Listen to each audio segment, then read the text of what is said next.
Namaste, everyone. Welcome to the Pranic Healing Podcast. Today, I'm very excited to have Richard Hammerschlag on the podcast.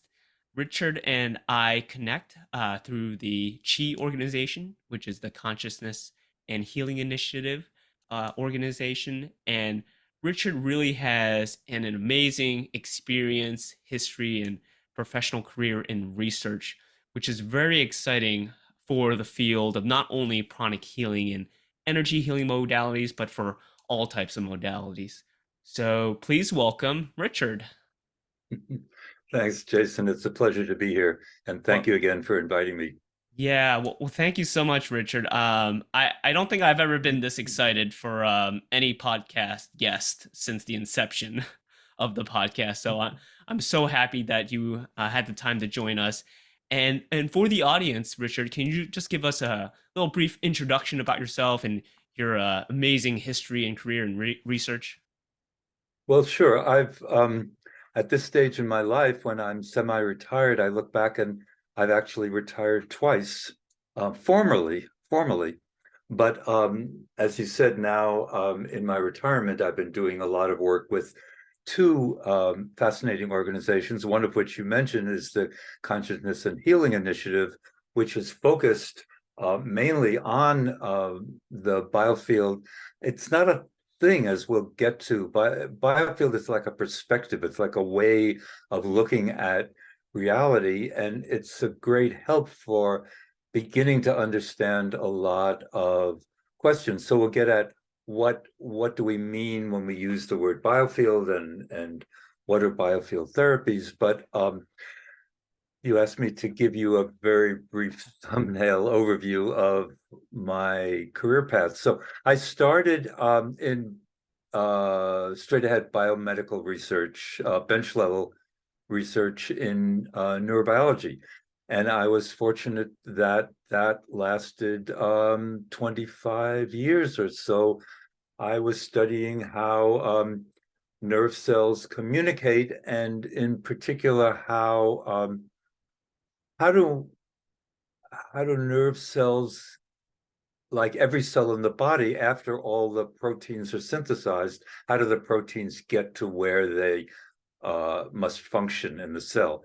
And with nerve cells, those are the longest cells in the body, and it was a real challenge to begin to work that out. But towards the end of my time in biomedical research, I was looking around for a martial art. And at that stage in my life, I was not so much interested in one of the external martial arts, like Kung Fu or karate. I was looking for one of the internal martial arts. And I started out with Aikido, and Aikido was at the beginning, for anyone who started Aikido, it's all about learning how to fall.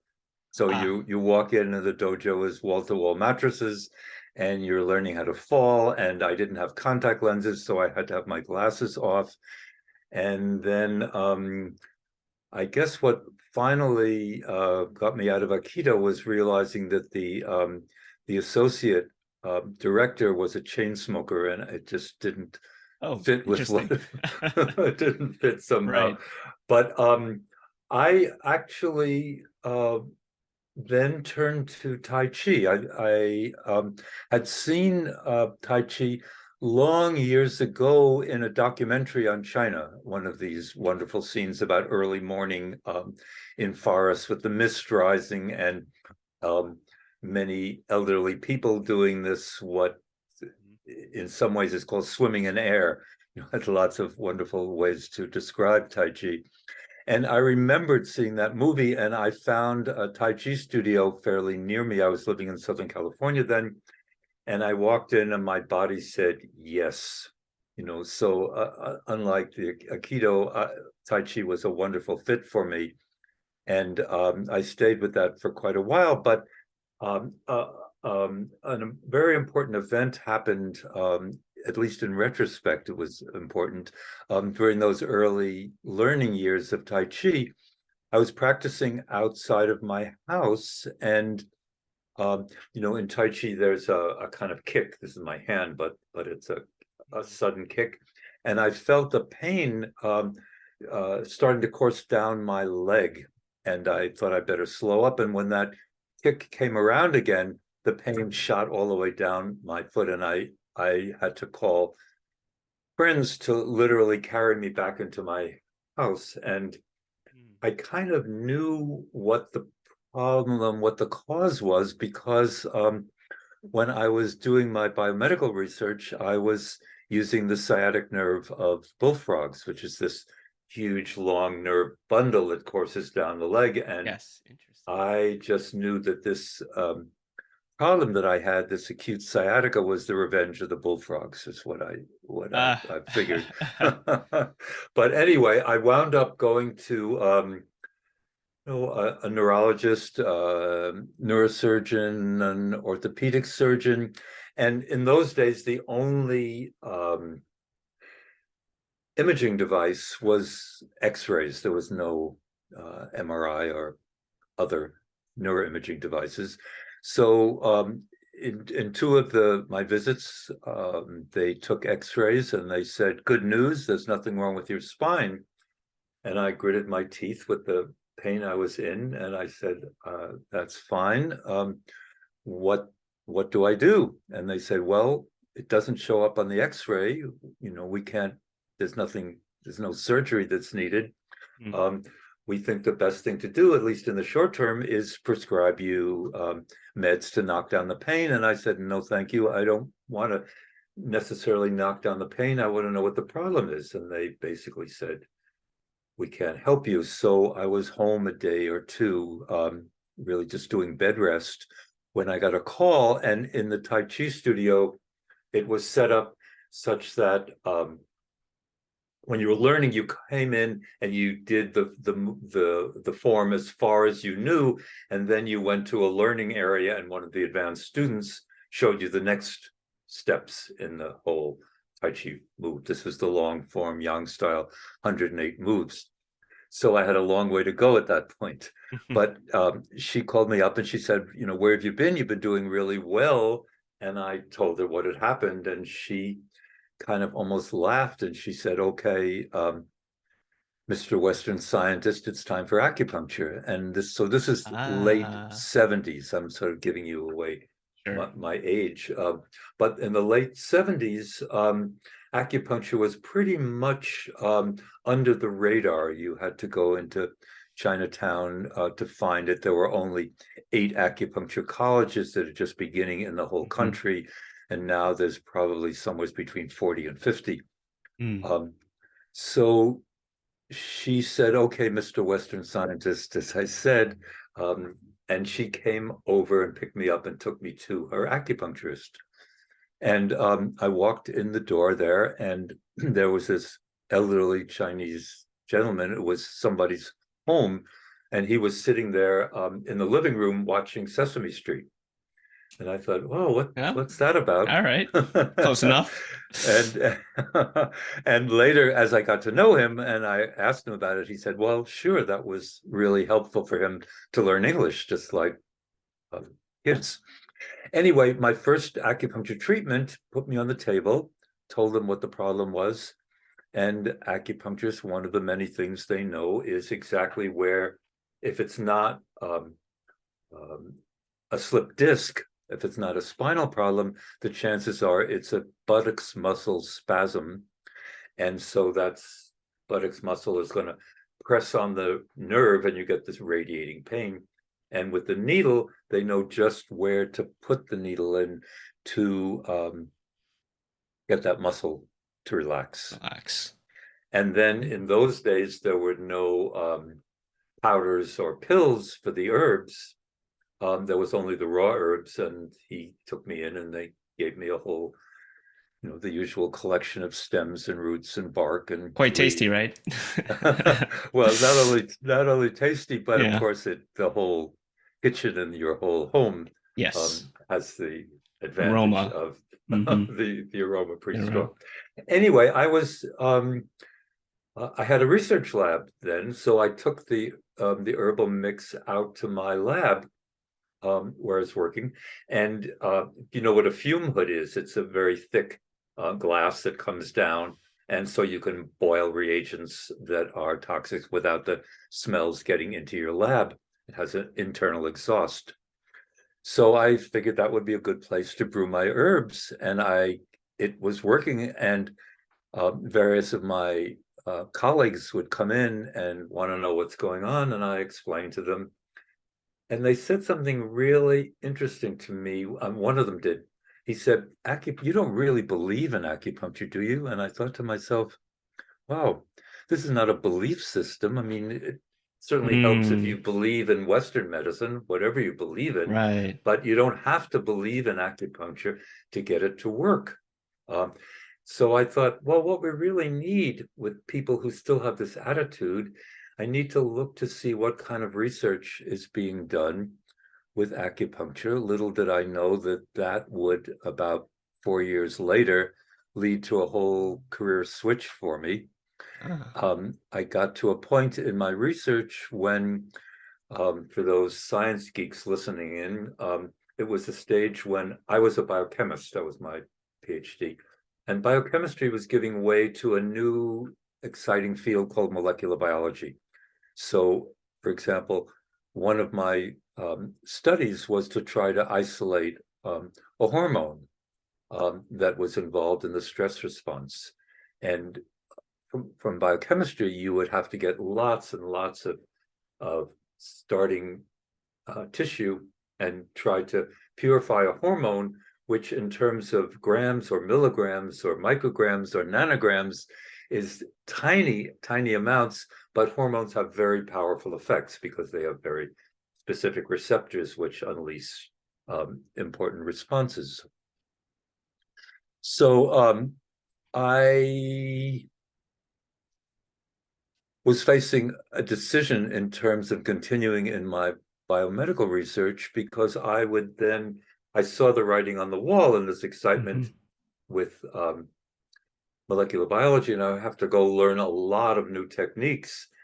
And at this same time, I was getting more and more interested in acupuncture. I lived in Southern California at the time, not far from the UCLA Biomedical Library, and I spent a half a day every week learning about acupuncture and acupuncture Hmm. research.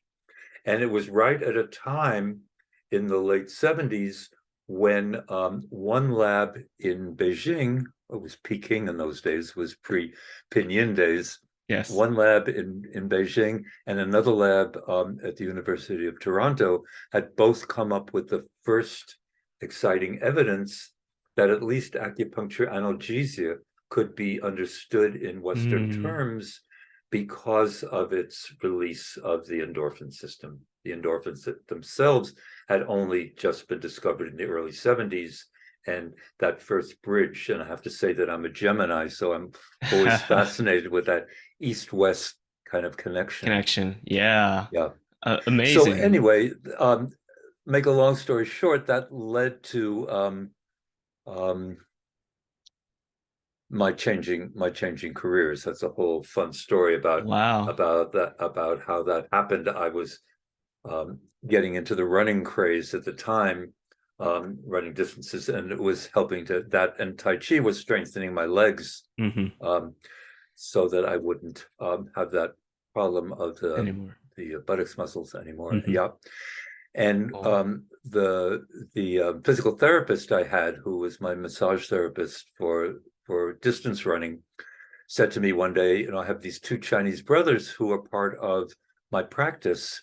I work on them, and they're just starting an acupuncture college, and they're looking for people to teach the Western sciences, to teach physiology and biochemistry, and not. Would you Ah. be interested? And I said, well, my interest in acupuncture is getting stronger. I will at least give them a call. They invited me for lunch, and the first thing they wanted to know is just what I've been telling you: is Western scientist, how'd you get interested in acupuncture? Right. So I started telling this The story. whole This is story. now 10 or 12 years earlier. And I got to the point of going to the acupuncturist in this apartment in Malibu, um, until he had just recently come over from Taiwan, was staying at the home of one of his students, and they started laughing, and I said, "Wait a minute, this was a kind of a painful experience for me." And they said, "No, no, we're not laughing at you, but we think that that person from your story sounds very much like it was our father." So I thought, Ah, oh, I thought interesting. I'm some path here. I'm being guided maybe, or whatever. It's a wonderful Yeah. coincidence or synchronicity. So in fact, they were starting, for those of the listeners who are in Southern California, know something about the acupuncture scene. It was what they were starting was called Yosan University. Yosan was the name of their grandfather. Um, Ah, and it was a long family tradition of tradition. acupuncture. Yeah. Wow. So I Excellent. started teaching there, but I told them I didn't want to teach any of the Western sciences, because these are students who really now want to learn a different medicine. Hmm. And when I learned what the curriculum was, I realized why it's important to learn Western science in an Nice. acupuncture school, Yes. because you have to know herb drug interactions, and you have to know Basic at anatomy, least, yeah, physiology. sure, Yeah. at least surface anatomy to as part Yeah. of point location. Yeah. Wow. So anyway, I said, I really don't want to teach this. And they said, well, what would interest you? What would you like to teach? And I told them that I'd just been reading about this um, acupuncture, analgesia, endorphin connection, and I thought there might be enough research being done, and at least in theory, to try to understand how to bring these two medicines together. Because ultimately, that's what we want Hmm. a medicine that brings the best of both, Both and worlds. Yeah. of both worlds, for sure. Yeah. Um, and so that's what I did. I started teaching a course which I wouldn't use the same title now, but then I called it Biomedical Understanding of Acupuncture. But it was a bridge course, and Mm. we started it as an elective course, and it became popular enough that it became a required course, and that was the first Mm. acupuncture school to have that kind of course, which was a pathway to start appreciating research. Um, Mm. Excellent. so, uh, biomedical research career, 25 years. And when I started working at the acupuncture college, eventually I went there full time. And my ulterior motive was to get them to start a research program, because any kind of academic school worth its salt has um, research built into each Right. department, let alone have a research department for the whole Yeah. institution. And they weren't ready to do that. They weren't ready to come up with the financial startup that a research program would take. Mm. And I actually resigned from Yosan University, because that was really my interest, and I was not interested in Mm. the academic program per se, in just teaching. Mm. But I had met, in the course of getting to know the acupuncture scene, I had met the woman, Elizabeth Goldblatt, Liza Goldblatt, who was then the president of the Acupuncture College in Portland. And when she heard that Mm. I had resigned from Yosan, she called me and she said, what would it take to come up to Portland? Because she had convinced her board to that research was the wave of the They were future. seeking And out for you, Richard. You were a popular man something back then. well, something was guiding me, Yeah. Definitely that part too. these Yeah. lucky moves. Yeah. Mm. And I had the background of knowing how to write grants, and knowing something of the system. And of course, part of the synchrony. So anyway, I accepted, and I moved up to Portland, and I have to say that my daughter and son-in-law were living in Portland, so it was really a no-brainer to want to move up there to be closer to them. Mm. But the other thing that was happening at the time was a part of NIH had been created that was specifically to have providence over what was then called complementary and alternative medicine. We've now Yes. dropped in general the term alternative. Uh, Jump in, Jason, because I'll just freewheel. I So know. jump in if you I want love this. I think this is gonna to. be longer than we expected. But again, I enjoyed the long format. So again, I will edit this down for the audio version. But Okay, please, if you have time, I love this because this is what I sure, enjoy. So sure, please, sure. um, Okay, so because yeah, you were speaking about the Portland and Oregon yeah, and getting there. Yeah. yeah. So what the story is, as I sort of unofficially heard it, was every year there's the United States Senate has appropriations hearings for their new budget, and I'm sorry, I can't remember her name. At that point, there was a woman from the Cleveland Clinic who was the head of NIH, and she went down and to the Senate hearings, and they said to her, you have to really understand that we view NIH like mom and pop and apple pie, and of course we're going to give you this Yeah. increase that you're asking for, but um, what we'd like to know is we're hearing more and more that people are using um, other interventions, other treatments than what we call biomedicine or allopathic medicine. Is NIH doing anything along these lines Sure. to look into what people are using? Yeah. And she didn't see which way the wind was blowing. And again, this is my unconfirmed hearsay of the story I heard. But she said, excuse me, at NIH, we study real medicine. That's what she said, something to that effect. And they Mm. said to her, I'm forgetting who the chair of the Appropriations Committee was. He was from Iowa, the senator from Iowa at the time. It'll come to me. But he said to her, excuse me, the function of NIH is to make sure that what people are using for their healthcare are safe and effective.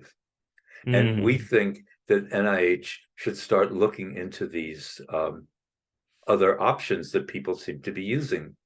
Uh, that was a time that was a time when those first surveys were done by David Yeah. Eisenberg at Harvard to really see what people were using other than biomedicine, and they had found that people were spending a large amount of money out of Money. pocket for things like massage and Acupuncture and acupuncture yeah. and And that's Reiki and where yeah. And that's where it developed the complementary alternative medicine yes, branch of yes. the I NIH. think this gentleman who just got crowned King of England Mm. yesterday or 2 days ago, Yes. um, when he was Prince Charles, I believe he's the one who came up with the term complementary. He was a big advocate of alternative medicine, and I think he or someone close to him got him to present this term so that Right. instead of as an alternative, Chinese food is not alternative food, and Yeah. Chinese language is not an alternative. Why is that an alternative medicine? It Hmm. should be thought of complementary. Now is this related? Because I know for TCM schools in the United States, it's Mhm. mostly under the post Mao sort of organization, but Right. I think Five Element schools had the influence from England, right? Because they were more interested Yes. into the energetics. Yes. Does this king have something to do with it, or is King yeah, Charles, no, I don't yeah, I think don't know, right? he wasn't specifically focused Okay, on acupuncture. He was focused on just this a whole whole range. broad Okay, array of I alternative or see. Yeah, complementary but the point I was medicine. getting to was more about Yeah. like focusing on the energetics rather than the I the don't, traditional Chinese I'm medicine. not sure, but Okay. that was one of the, he was certainly one of the forces in the West that Yeah, was promoting to bring it in. these alternatives. So I almost had his name, our senator from Tom Harkin I'm was the harking. Yes. senator. Tom Harkin was the senator from Iowa, and he got a bill together through the Senate and then the House, so that what was created was called an Office of Alternative Medicine. That's the lowest organizational rung within the NIH to have an office Mm, at that time, which was early '90s when that office was first created. There was an office of orphan diseases, under researched, underfunded disease. That was an office. There was even an office of women's health. That was how little attention women's health was wow. paid. But in any case, by the end of the '90s, with a second national survey that showed an uptick in use, Harkin was able to get NIH to increase the institutional authority of the office and turned it into a center, which is the second rung of. Mm, So the an office, a center, and an institute that, like the National Cancer Institute and Institute of Neurologic Diseases and Stroke, those are the mm, largest entities. But mm, in any case, it was a big boon to complementary medicine practitioners as well as the public who were voting with their feet of using these. That NIH would now have a budget and to start doing research. to allocate for. And Mhm. so, again, by luck or serendipity, the year I moved to Portland to start a research department at the Oregon College of Oriental Medicine was the year when what was called NCAM then, the National Center for Complementary and Alternative Medicine, was first formed. And uh, what they did to kickstart their center was to give out very large scale grants um, to conventional medical centers and universities to do collaborative research with acupuncture, Mm, naturopathic, um, chiropractic, sure. and um, schools to Mm, do collaborative research. So they gave 5 of these what are called center grants the first year in 1999 when they were awarded. And of the 5, 2 of them were in Portland, Oregon, mm, because at that point, Portland was, I think now there's 1 or 2 other cities, but at that time, Portland was the only city in the United States that had freestanding colleges to train chiropractors, naturopaths, and yes. acupuncturists. So it was at the institutional level that the collaboration occurred, not as many of the other grants were at individual Local. Yeah. alternative medicine practitioners. So it was very exciting to right away be involved with these. So Excellent. in Portland, the Oregon Health and Sciences University, OHSU, and Kaiser, which had a very large research entity in Portland. These Mm, were the 2 grants centers that got these grants. And so we right away could start a research department at the Acupuncture College in doing this fairly high level mhm. NIH funded research. It was very exciting. Wow. Wow. Yeah, That was a great recap, Richard. Thank you for sharing that. I think that gives us the preface for everything that we're going to talk about for the topic or theme for this episode is sure. based on biofield therapies. So, um, you know, with acupuncture and energy healing, we understand that we're using this invisible chi, ki, prana, whatever you call it, right? This invisible life force, and it's so amazing to have the research behind it, because I think that's what's gonna ground and substantiate and help this kind of grow properly into hopefully um, something more, that can be distributed, whether it's in clinics, the government, just awareness, basically people understanding this. Sure, Um, sure, so sure, sure. so you basically started and had the research going in Portland, Oregon for a lot of the acupuncture Mhm. research grants and things like that.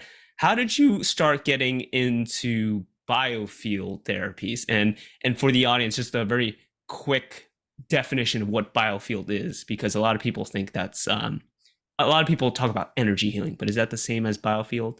Just to kind of Well, prompt and that. yeah, just quick answer to that.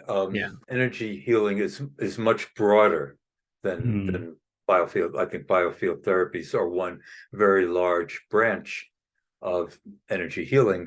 But I would say, well, the bridge was in when I first started learning about acupuncture and Chinese medicine in general, two things really interested me. There were fascinated me, not just interested me. Um, there's something that gets talked a lot about in Asian martial arts, but also in acupuncture, and that's intention. So it's Uh, often translated as E, pronounced E, yes. but it's written as YI, transliterated. And it means that other part of what happens during acupuncture that's not simply uh, doing puncturing of the skin with a needle, Mm, that the practitioner is extending their chi, if you like, mm-hmm. um, but there's some intention that is part of the treatment. So Mm, that fascinated me, and excuse me, when I tried to read about it, it's described more in the martial arts literature than in the and the acupuncture, at least in the acupuncture literature in English. yes. Yeah. This may be part of, as you were implying before, Yeah. the sort of pre-Maoist sanitized version of acupuncture, which is called Yes. traditional Chinese medicine. And that's very important. I know, Richard, when you talk about the concept of intention, or E, in research, right? Because how can you compare someone doing sham acupuncture and whatever they're intending to an actual practitioner that knows and understands, the philosophy and the principles, right? And Yes, because that's a very interesting point, intention. sure.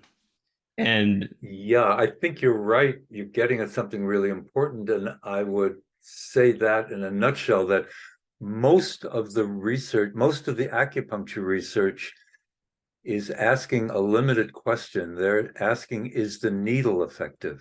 They're not asking, is acupuncture effective? And the problem there is we don't know how to assess the value, the added value of E, of intention, in an acupuncture treatment. We don't know how to separate it from mm, what the practitioner is doing with the needle. So the whole function is acupuncture, but when we try to do, like you said, sham acupuncture, or fake, we got acupuncture in a way should never have gotten pushed along the path of that right, placebo, of the drug model of a placebo, right. um, because you can't. I like to say you can't really um, do a sham procedure if you don't know how the real procedure is working. Mm, What I mean by that, when you have a drug, so you know how the drug is absorbed into the body. yes. You know if it stays as the initial drug or if it's metabolized to the active Active substance. form. Hmm. You know how it gets carried to the receptor. You know what the receptor is. So you know all these things. So you can design a placebo that doesn't do any of these things. I mean, if the Mm, placebo is the pill, but it doesn't even get absorbed, then all it's doing is messing with the mind of the subject. And Yes. I don't want to in any way make light of the placebo, because there's been some fascinating research done to As we know. show Yeah. that placebo is a real physiological phenomenon, but that's getting Another us conversation for another day. a, Um, a slight sidetrack. yes.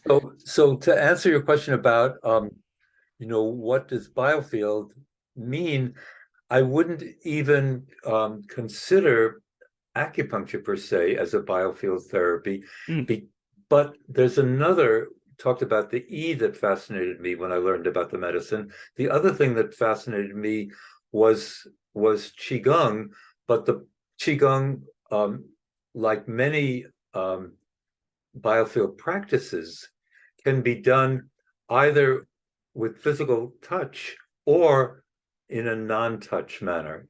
mhm. And from what I've been reading, the little I know about pranic healing, and you could tell me much Yes. more than I know, I'm sure that pranic healing, um, I consider a biofield therapy because it can be delivered in clinical practice without physical touch.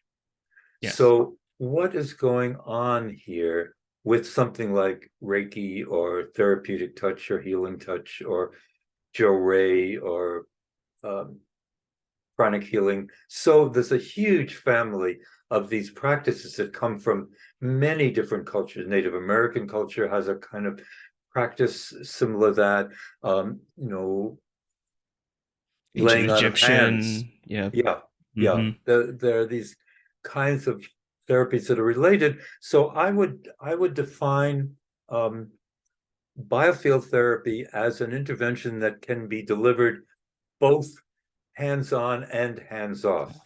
So from my other hat is always thinking of what's going on and how does it work. Hmm. We have some beginning ideas of how light touch or light massage can give clinical benefit.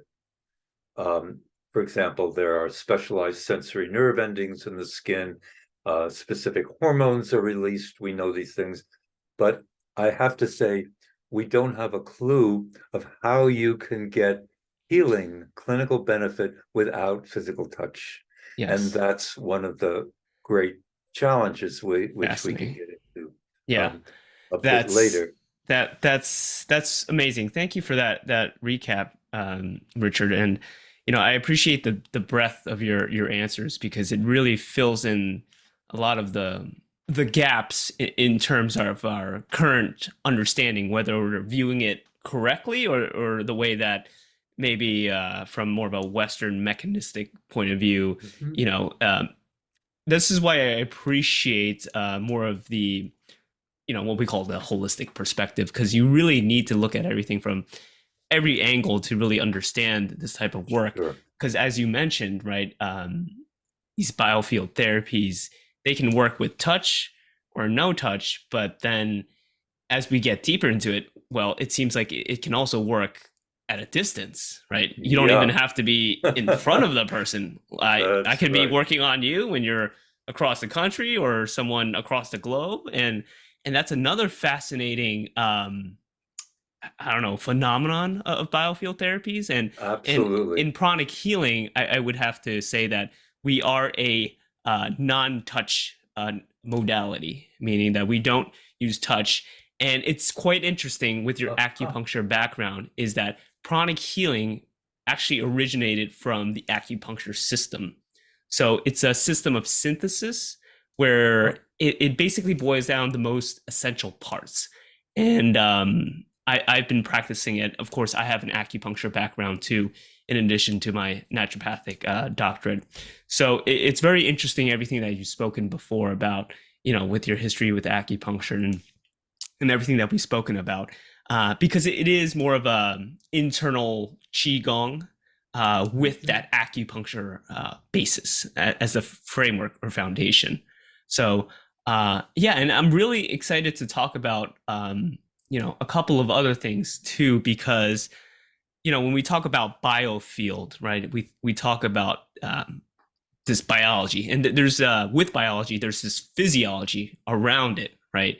Can you describe a little bit more of that? Because I think what I've read is the biofield carries information about your physiology. And that's very fascinating, because how does this invisible field tell us what's going on about our bodies? That's fascinating.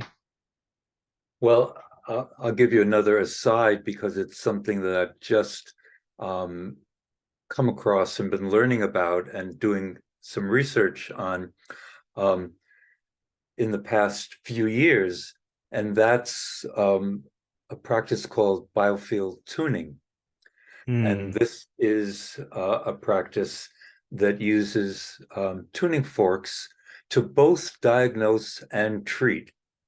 But when you said that information about the body is I won't say buried, is recorded Huh. in the biofield. First of all, we don't know what that really means, what the biofield is. And Hmm. as I said at the beginning, I like to talk about what the phenomena are. What is going on when we talk about biofield? We're using that as a placeholder for when we really understand what's going on. Hmm. So the biofield, to my way of thinking, is not yet a thing, but it's a way, it's a perspective, a way of trying to explain phenomena that we don't have any other way of explaining Sure. yet. Yet. Hmm. So biofield, I think, is used in three different ways. Um, I'll start with what you mentioned already, is what I call biofield physiology. So I'm a card, still look at myself as a card carrying biochemist, but there are quite a number of phenomena. We're learning more and more of what these are that are part of normal physiology, that are ongoing 24/7, that are not biochemical. And what what I like to call these, and I'll tell you a few of what they are, refer to them as little b biofields. So Hmm. together they comprise a whole area of physiology that's not strictly based in molecules. Um, so the things that we're most familiar with are um, an EEG recording. So it's a way of looking at the little squiggles from the composite activity of brain cells, or Hmm. an EKG with so much information um, heart about heart activity. So these are electromagnetic fields. Um, these are not these are not waves of biochemical mist that Right. we're recording here. This is electromagnetic fields, and we know, for example, that the magnetic field of the heart is so strong that we can already begin to get information about the heart several feet off the body. This is not Wow. being used clinically yet until this is um, uh, gets more accepted and more research is done, but more and more we're able to get almost as much information from very sensitive recording equipment several Hmm. feet off the body as we can with these surface electrodes that are now used to monitor EKG.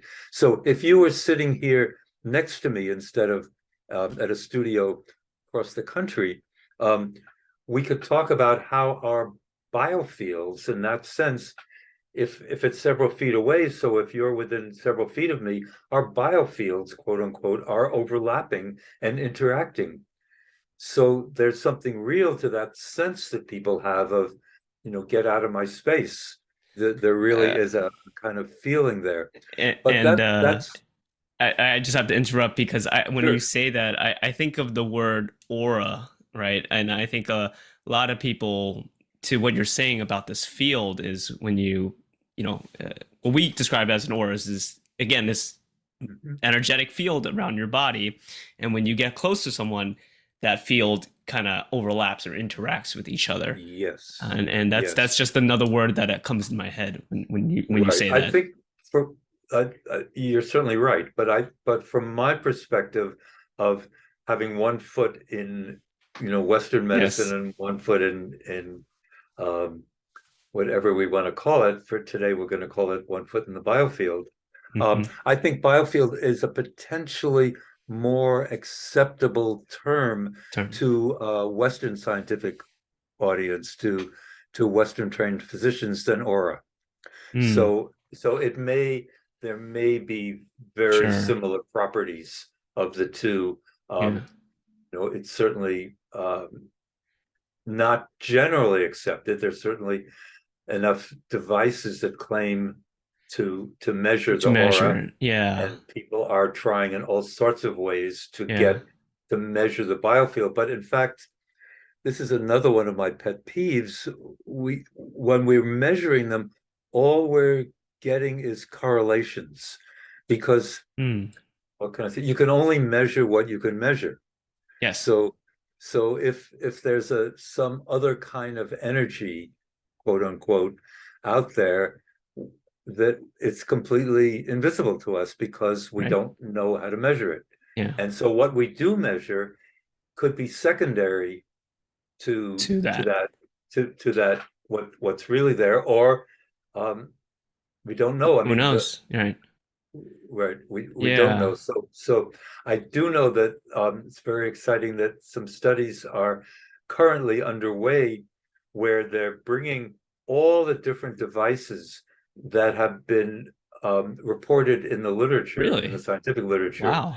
in single studies. They're trying to bring them all together and in one room, and under It's situation like a where they're duking it out. Like, let's see well, what you got.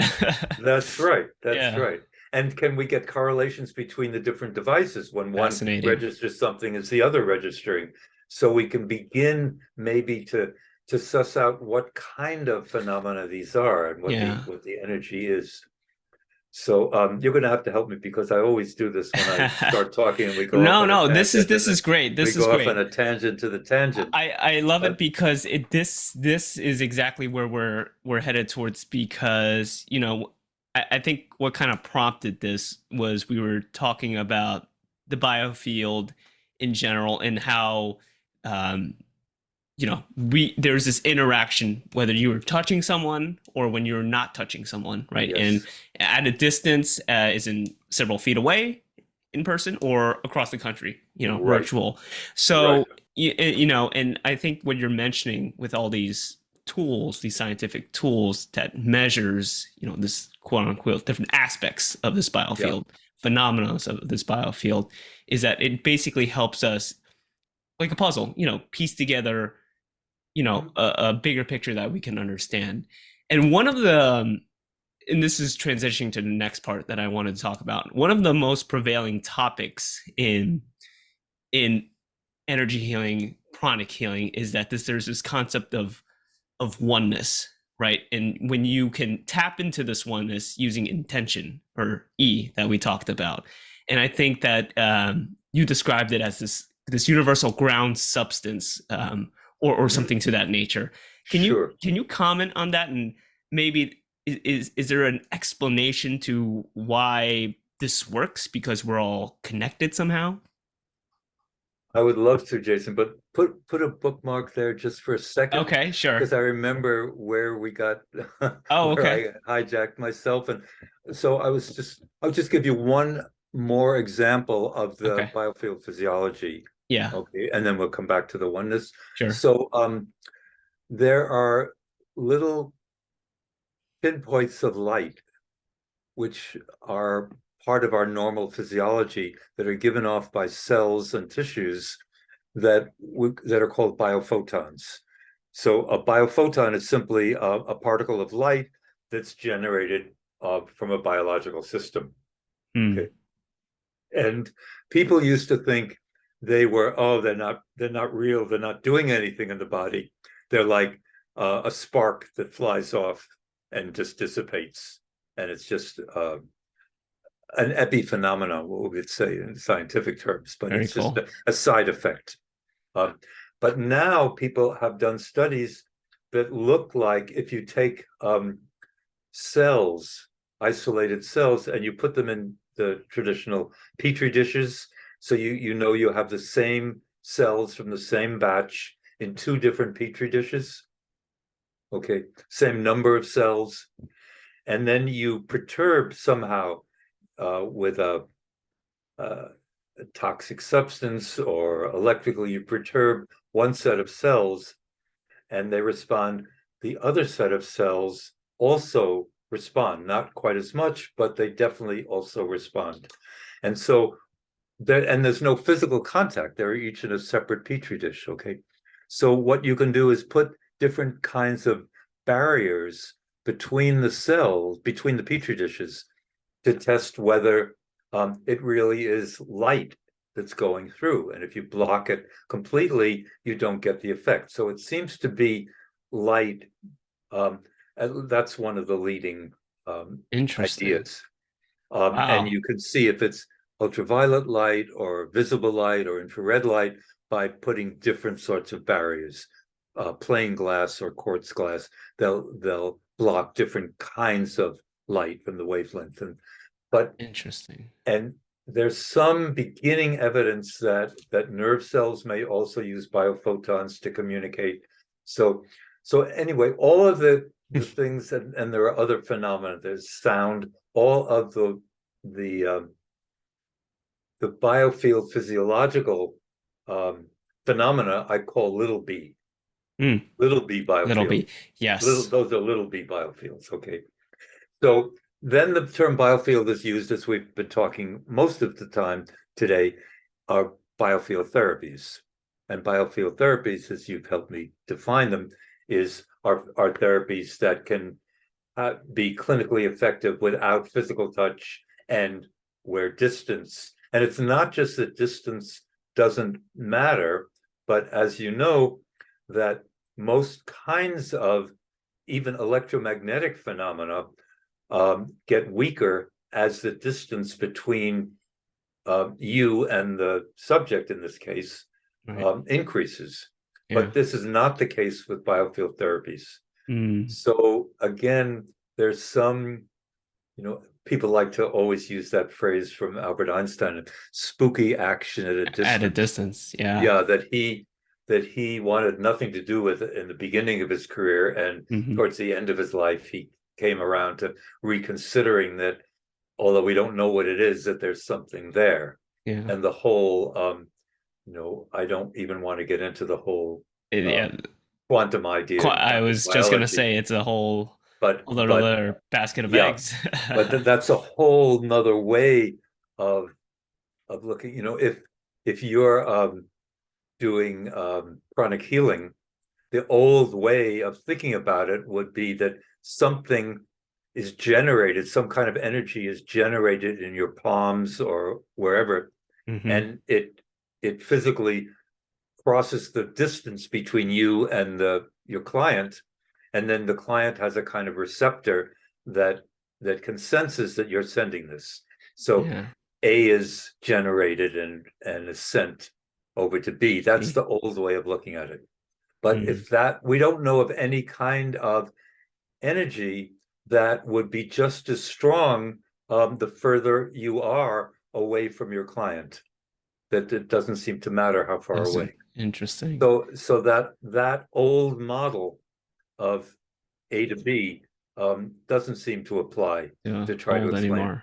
So we need some other way, and this leads into the oneness story that you brought Yes. up.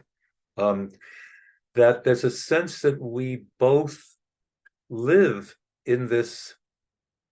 I mean, some people use the word consciousness as being the Mm. ground substance of the universe, and this is too awkward when you start to use words that have a whole lot of baggage and a whole lot of meaning, and you try to use them in a new way. I mean, even energy is a difficult term to use To because yeah. it has so many classical physics Yeah. concepts, and when we're applying it to things that we don't really know about. Um, energy always implies that some force is exerted, Yeah. and it may not hold for this other kind of energy. When I So, go and go to PubMed or Science Direct, I type in yep, energy healing. I get way other different stuff than what I'm trying to look for. So yeah, I hear exactly what you're saying. It's hard to encapsulate what using that traditional meaning of that word. sure. Yeah. So we've got biofield, little b biofield as physiology. We've got Yes. biofield therapies, and then we've got the big B Big biofield. B. And the big B is what we're sort of slowly working our way Looking into it. to talking about. And I'm living most of my time now here in Tucson, and at the University of Arizona here in Tucson, every other year they have a long tradition of having a conference every 2 years called the Science of Consciousness. And Mm, it's really for any people out there who've gone to scientific meetings, people always show their slides of data and they have posters of data. And when you go to this Science of Consciousness meeting, the ratio of data to speculation is so different from any kind of scientific meeting that I'm used to go to, that it's really strange and yeah. it's hard to get used to. But Mm, um, so just to very briefly summarize, it's this whole basic argument of how stuck are we in a materialist paradigm? Um, because the mm. materialist paradigm that I was taught, I don't want to be disparaging and say that I was fed, but that I was taught when I was learning biochemistry is that the mind um, is an epiphenomena from the brain, and the brain gives rise to um, sensations, of course, gives us a sense of Right. what they are, translates the physiology into Hmm. meaning, Yeah. if you like, but it's all generated. Consciousness is generated from nerve cells. That's in its barest bones. So that's Yes. the materialist perspective. The other end of the spectrum, and there's lots of intermediate steps, but the other end of the spectrum is that everything, if consciousness is the ground substance of the universe, then everything arises from consciousness, or whatever you want to call it. Mm. There's a Zen term, suchness, Yes. or whatever. You Yeah. used a couple of other terms to describe whatever this ground substance is. But from that other end of the spectrum perspective, it means that matter, like everything else, arises from consciousness. So Mm. materialism says consciousness arises from matter, from nerve cells, and one of the terms for describing the view and those who hold it way out of the other end is called panpsychism, and that simply means that basically everything is connected, everything exists within this consciousness. Mm. And I since I know we don't have a lot of time left, I really want to talk a little about how this loss of interconnectedness, this loss of this knowing that Sure. I think we used to have, that everything is connected, um, is one of the root causes of the climate crisis that Mm. we're facing now. That having lost that sense of connectedness, what the hubris that we operate, and I say we advisedly, is that we can control nature, Right. and once you start believing that, um, then then we're reaping the whirlwind of Yes. that perspective and everything that Right. comes with it, of trying to dominate and control instead of understanding and getting back that sense that we're part of things. I mean, if we really want to believe it, there's so much, um, so many good stories about how Aboriginal peoples or tribal peoples in the Amazon used to Mm-hmm. be able to communicate with each other over huge distances Yeah. so now we use our little Telepathy. we use our Little thumbs and we use battery operated devices. Yeah, all yeah. our iPads and everything Yeah. to do this instead of trying to go back and relearn, re-remember Mm, what life was like way back 40,000 years ago, with the Aboriginal people, certainly, um, how you could communicate directly with right. each other. And we're learning now it's not communicating just with other people, it's communicating with animals, communicating with plants, learning how plants communicate with each other. It's Yes.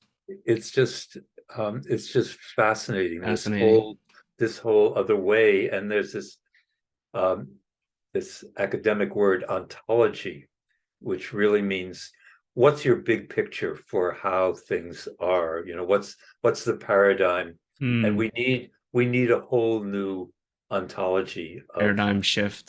yes, Hmm. yes, major paradigm shift to understand. Um, there's enough evidence there that we just have to I don't know how you shake shake up the movers and the shakers, the people who Right. think they're in control and are leading us Yeah. You down know, horrible paths to get and them just rewired. to, yeah, and just to comment on that, I think, in closing with everything that we're talking about, I with acupuncture, there's same thing. It views these universal laws that are out Yeah. there, right? Just how there's this universal law of gravity, whether you like it or not. It exists, but there seems to be these fundamental, almost invisible underlying universal laws that further drive our, you know, biology, our consciousness, our framework, whatever. But really, in speaking back into acupuncture, it's when we learn to follow and to be in harmony with these universal laws, that's when we can really um, generate progress, whether Yeah. it's in your health, in your body, right, or with the planet. So it goes, big B to little b. I'm sure, to even to the sub atomical level. Yeah. So Well, yeah, yeah, sure. That's good because as a biochemist, I would say that even molecules are really biofields. You know, what really gripes me is you open a textbook now, whether it's biochemistry or medical textbook, and you see largely molecules are still being drawn with as sticks and balls. And that's totally wrong. I mean, a molecule is a vibrating entity. I mean, yes, everything is frequency and sensation, vibration, and it's just wrong to keep teaching that way, to visualizing what molecules are. The drug industry, the pharmaceutical industry loves it because the more they can work with sticks and balls or the equivalent mechanistic, in yes, three-dimensional yes, mechanistic space. mm-hmm. Yes. And that mechanism is a really good word, mechanical. All of that thinking comes from the Industrial Revolution, in Mm-hmm. Europe. That's where the first models of sticks and balls traces back to, is those early days of the Industrial Mm-hmm. Revolution, when those were the ways we envisioned things. Right.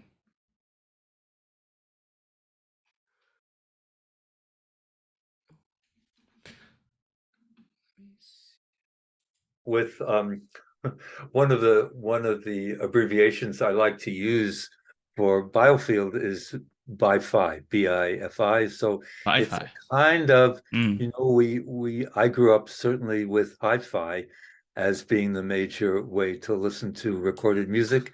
And then we're all in the Wi-Fi generation right now. Right. So now Bi-Fi is going to Oh, be the interesting. next way of thinking about Yeah. everything. Wow. I hope So you've trademarked partial it. partial fun, but Yes, also partial seriousness. absolutely.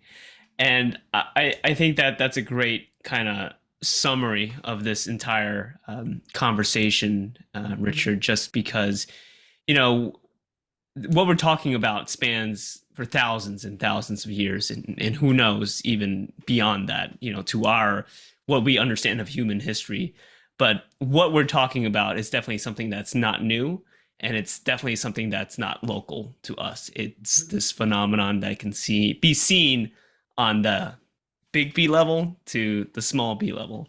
And I think that what we're talking about today in regards to even pranic healing or energy healing modalities is that there needs to be this shift in this paradigm away from the mechanistic one-to-one A to B to a more fluid model that is Yes. one first able to acknowledge and be aware of the what we were talking about, these underlying universal principles, but B, hopefully give us the foundation where we can do like what you've been doing, biofield research and things like that nature, where we can maybe not understand everything, but at least piece things together so we see the total phenomenon for for as much as we can understand. So Great, great. so yeah. Well, thank you so much, Richard. I mean, Yeah. this was a longer conversation that I think we both expected, but I very much Right, right. enjoyed it. And I hope you did too, because this is definitely my passion, and this is, I can hear from you, and of course your work as well, with Chi and all of Well, your other organizations. So yeah, I, I don't know who your audience is, but I hope many of them are pranic healing practitioners, because giving them a new perspective, for every pranic healer, we give a new yes. perspective to how many of their clients are they going to give that same new perspective to. So that's what's really exciting. Exactly. Right. And How about it how about we end with what's the line from Star Wars, and we say, may the biofield be with you. I love that. I love that. May the biofield be with you, aka Bi-Fi. Right. So yeah, thank you, Richard. I mean, that was a very fitting ending statement, and we would love to have you on for a second episode, Richard, just because I would love to just dive a little bit deeper into the more specifics, because I know today we just had a more broad, Yes. bird's eye view of everything, but I think that for especially in pranic healing, because it is based on the acupuncture system, there's a lot of things that are a science to it too, with the Yeah. protocols and the methodology. And I Yeah. would love to That's hear your good. So comments on that. I look forward to learning from you, because that's a Yeah, surprise to me, because I thought pranic healing comes out of the Ayurvedic tradition more than acupuncture yeah, tradition. So I yeah, look forward to learning yeah. how Absolutely. how they uh, Yeah. emerge differently. It's there's a lot of synthesis going on, so it does take away from different parts. But Yeah, yes, for the next episode, we would love to talk about great. that. Okay. All right. So Okay. namaste, everyone. Thank you for listening to this Yes, episode of namaste. Thank the you so Chronic much. Healing Podcast, and thank you to Richard. And we'll see you all in the next episode. Thank you.